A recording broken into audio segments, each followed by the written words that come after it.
All right, today we're gonna bring a Rogue Strike B650E-F. This is comes with a Wi-Fi 6 built in. It's made for AMD. It has 4 slots for memory. It has plenty of RGB light connections. We have 12 volts, and we have 1, 2, and 3 connections for RGB lighting, 5 volts. All right. Now, on this one, unique part of it, on the release of the PCI card, if you have a graphic card, normally it would look something like this. On this one, it's a push of a button, if you guys can see that, which is a unique part. Now, one of my biggest mistakes on setting these up, make sure you remove every plastic that's available in here, or you're gonna have issues with overheating. So I've done that in 1 or 2 models, so just make sure you're aware to remove all these little hidden plastics. If you guys can see that, they're all here. And then we do have a couple slots. This one actually has 3 slots for 3 NVMe M.2s. all right, so 1, 2, and 3. And then you have plenty of SATA connections. You have 4 SATA connections, which is outdated now. You know, mechanical and SSD drive are getting replaced by M.2s, and the new versions of M.2s are coming out next year. So you have 3, plenty of space. You got a couple slots, 16 slots, and these are 8 slots, I believe. And normally they tell you right underneath of it. This one says right here, right, little fine print right here. Let me see. Yeah. This one says 16, right over it, it tells you 16X on this one. Right above it, if you're not familiar which one's which. On this one right here, it's gonna be 1X. Normally it's about 4, and this is for a lower end cards, of course. If you have a streaming card, any modems or anything like that, they will go through these slots. Now, they do give you another one in the bottom of 16, but this does not support any graphic cards because of the actual metal frame. It cannot take too much weight because of the metal reinforcement in here. So if you're ever going to put a video card, suggestion, put it on the first one. All right. Now, when you're setting up your memory, it has A and B slot. It gives you a little profile here on how they belong. So the first memory is going to be the first A and then B. That's how you distinguish, and then the other 2. If you do it wrong, you might not get a boot up sequence at all, and you might have to revisit. Now, if you're gonna set up a water cooling system, you might have to replace these brackets in here. These are normal standard AMD brackets that are available for their fans, but not for the AIO water cooling systems that we're gonna replace. Now, this bracket here itself, you are gonna have to open it up and set it up. So we're gonna do that right now and see how it works. All right, today we're gonna bring an AMD Ryzen 7000 series processor. We're gonna install it and see how well it works. Now, just to let you guys know, this is a new version of it. It's DDR5 version. You're gonna DDR5 memory in order to make this run, and a DDR5 motherboard compare with the 2. All right, so make sure you're aware of this, that this is a DDR5 that's going to support the actual CPU. So we're going to set it up and see how it works. So on this motherboard itself, the arrow is not pointing to the normal size. Normally it's pointing down towards the PCI cards.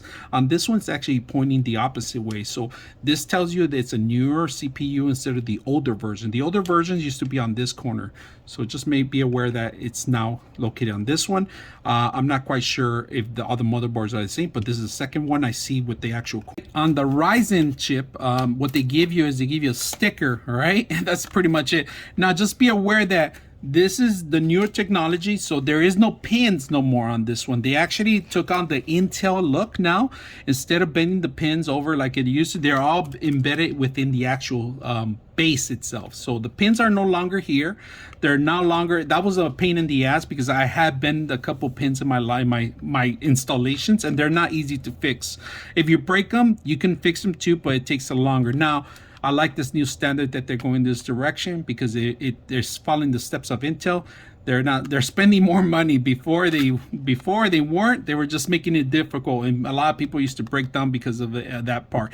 And I think they hurt their sales too, because it was a lot harder for those people that are not used to installing these type of CPUs. So today we're going to set this up and see how it works. All right, so this is the most difficult part. Like I said, you know, we're going to raise it up a little bit, make sure that we're not compromising anything. We're not going to drop the CPU. If you do, you don't have to worry about the pins on this one, but we're not going to compromise anything. We're just going to pop it out, grab it from one corner. And there it is. Now, it even tells you on the bottom what corner it should go through, all right? So make sure you're aware. So we're gonna put it on the corner here. And just to be aware, there is another arrow on top of that one. And I'm gonna zoom in a little bit so you guys can see it. There's another arrow there, all right? Now let's go ahead and close it up. And it's embedded properly. It's not gonna go anywhere. Now, once they're doing exactly like the Intel, this is gonna pop up as soon as when you do it correctly. So make sure it's based down. Once you do it down, it's gonna bring the pins up, all right? So let's go ahead and pop it out. There it is, it popped out. Now, for warranty reasons, keep this in case something ever happens. You got to send the motherboard back with the actual cover. This is important. I know it sounds stupid, but a lot of manufacturers prefer this, all right? So make sure you keep this covers. Today, we're going to bring a Flare X5 DDR5, and these are the 6000 version. These are actually 32 gigs. We're going to actually set 2 sets of these to up to 64 gigs. So let's go ahead and set it up and see how it looks. Now, these don't come any fancy lights or anything like that. It's going to be blackout as it is, but you could add additional thermals on it with lighting if you want. It's up to you. They do sell light effects, different colors. Case that you have. So this is a good standard one that we're going to do, because right now we need the space to put in the actual AIO water cooling system and other features in here. So we're going to minimize the space with these. All right, normally the label should be going towards the actual AO shield, so IO shield, I'm sorry. So we're gonna go ahead and set this up in here. Make sure you have one. And this was DDR5. On this case, it only opens up in one end, so just make sure you line it up. Once you get open, you see how it's open back here. You push it down, straight down. It clicks on, it snaps on. It's in the best thing about it, you don't have to worry about the secondary here, because this is not gonna open up. It's only opens up in the back.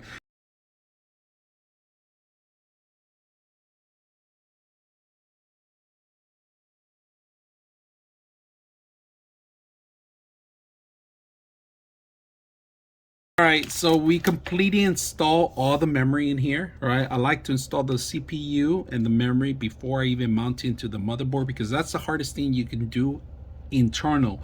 Now we're gonna see if we need to remove the actual brackets by opening them the next space, which is a water cooling system for the CPU. We're gonna mount this in there, but before we do that, I like to make sure that I'm properly setting this up, because sometimes you have to remove the actual plate and have their own personal plate, or you can use the existing one. So today we're going to bring a Corsair, and this is the H150i. It's a water cooling system that you guys see. We're going to set it up today. We're going to set it up for an AMD socket 5 AMD, and we're going to set it up. So this is a fan hub.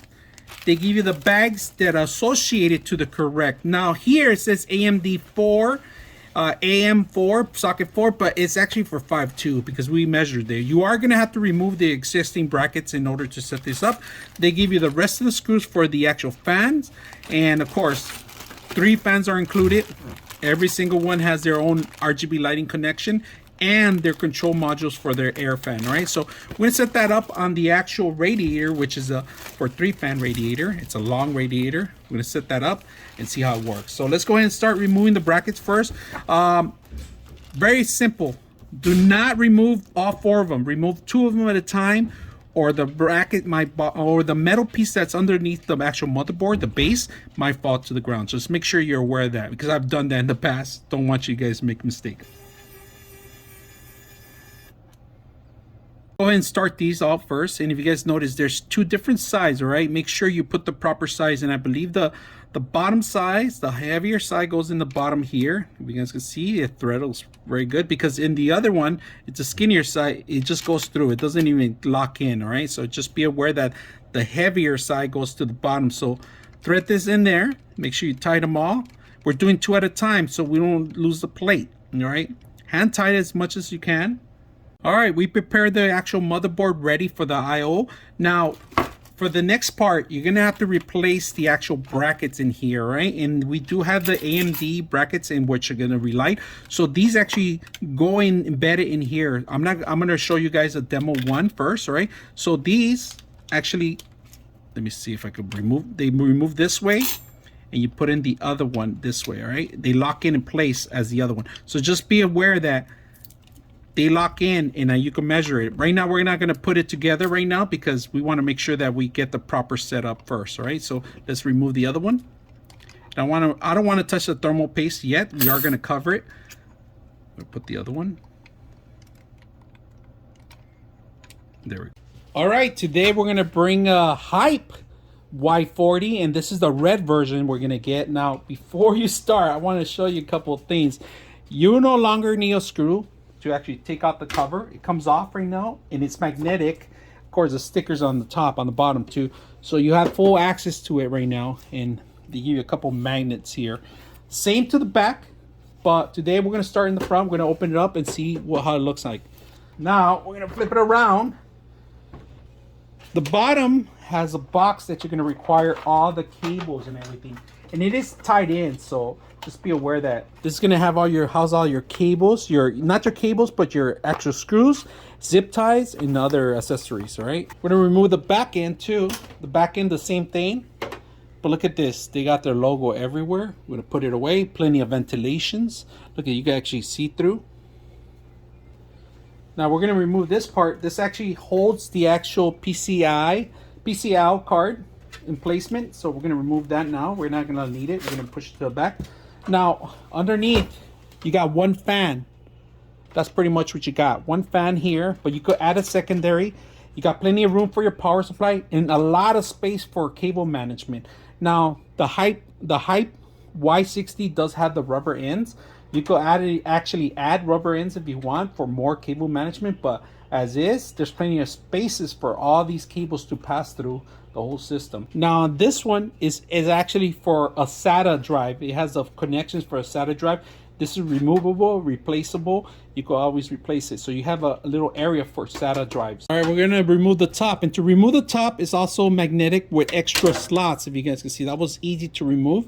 And the mesh see-through. Now you have access to plenty of space so you could set up your fans. Now on the fan portion, you're not gonna have room enough for the fans to come on the top. You're gonna have to do it from the inside, all right? So that's another one of the disconvenient of this machine, that you don't have enough room, another space thick enough, but it still should house your fans correctly. So we're going to set that up. On this case itself, if you guys notice, there's plenty of room for ATX, micro ATX, ITX, so different versions, 1, 2, and 3.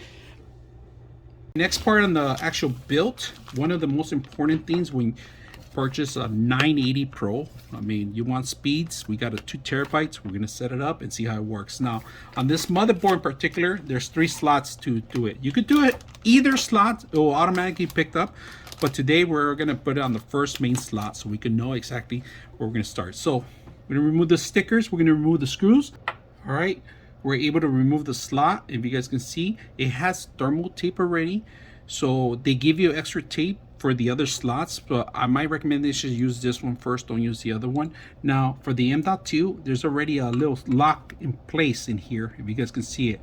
So we're gonna set it up right now and see how that works. All right, on this one in particular is NVMe, if you guys can see it, 980. There's something very important when you install this and you have your whole system set up, including the OS. It's very important to download the Samsung NVMe application. You need to do a firmware upgrade on this one. The reason is that these are failing. Any 980, 970, and 990s are having issues right now, especially in 980. You need to download the Wizard, the Samsung Wizard SSD NVMe software.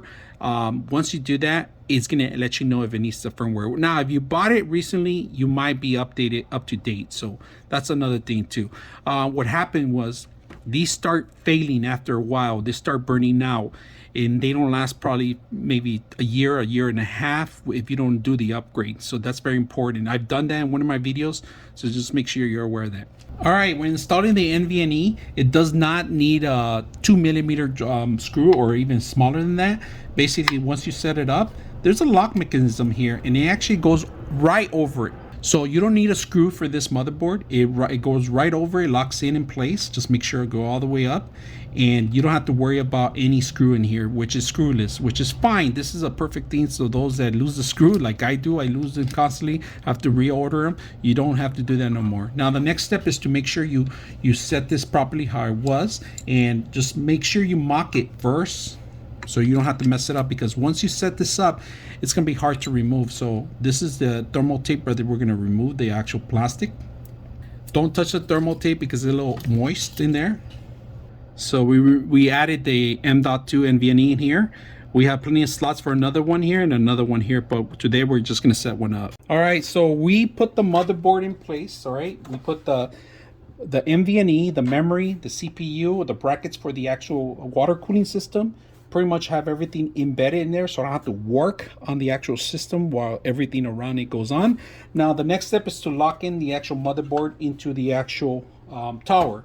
So they do give you a couple screws in here. Just make sure you don't use the larger screws. They're small little screws that pretty much they look like hats at the end. So I'm not sure the names of them. So we're gonna set up the actual power supply, but before we do that, before we move it to the right corner, we want to make sure we plug in what we need. We need the motherboard, we need the CPU, and we're gonna need the actual power supply for a RTX 4090 that's included in here. The beautiful part about this power supply is that everything's labeled, and it has only one cable. Instead of 3, you only need 1, which is a fantastic thing, instead of like the larger ones, because cable management is very difficult. And during this time, the RTX 4090 gets burned hot if you do it improperly. So make sure you look into that. And it has you can't mess the connection up, because there's only one way to input the actual input. Right, same with the actual motherboard. The 2 points are different from the motherboard to the actual power supply, so just be aware. It's like a puzzle piece. Damn.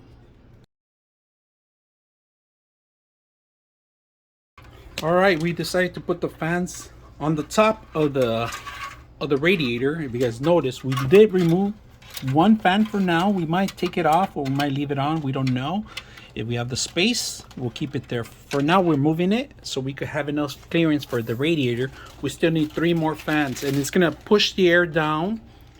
It's gonna bring it out the air through the back. So we're gonna make sure this one's blowing out, and let's set up the next. All right, today we're gonna set up the Lian SL120 version 2, or RGB lighting. Now we're gonna interlock this one because it comes with 3 are set. We're gonna set one up as an exhaust to blow the air out, 2 more here, and we're gonna set this up right now. So let's go ahead and put it together. They give you all the accessories necessary, including the USB connection.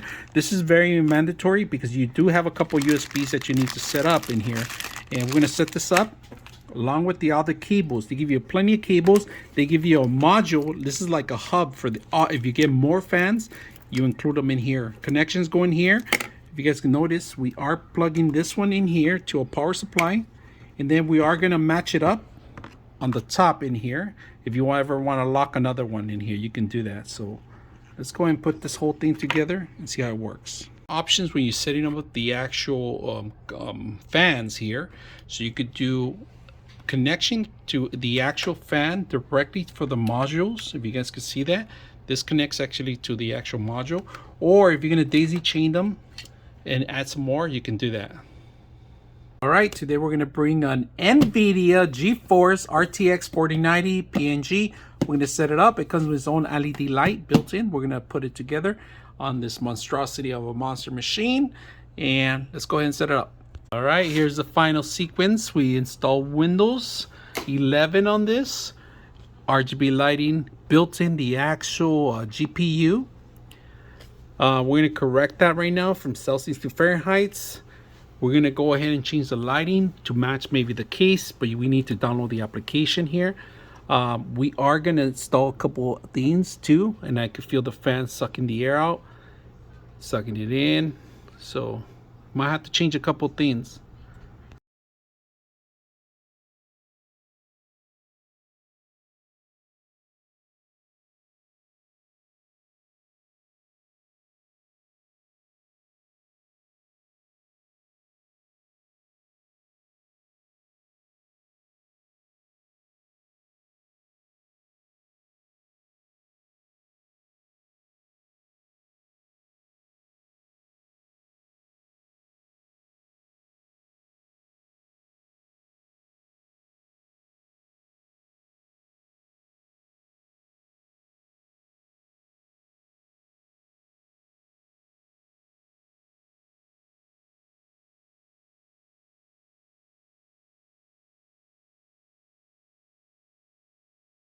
99.6 of you are not subscribers in my channel.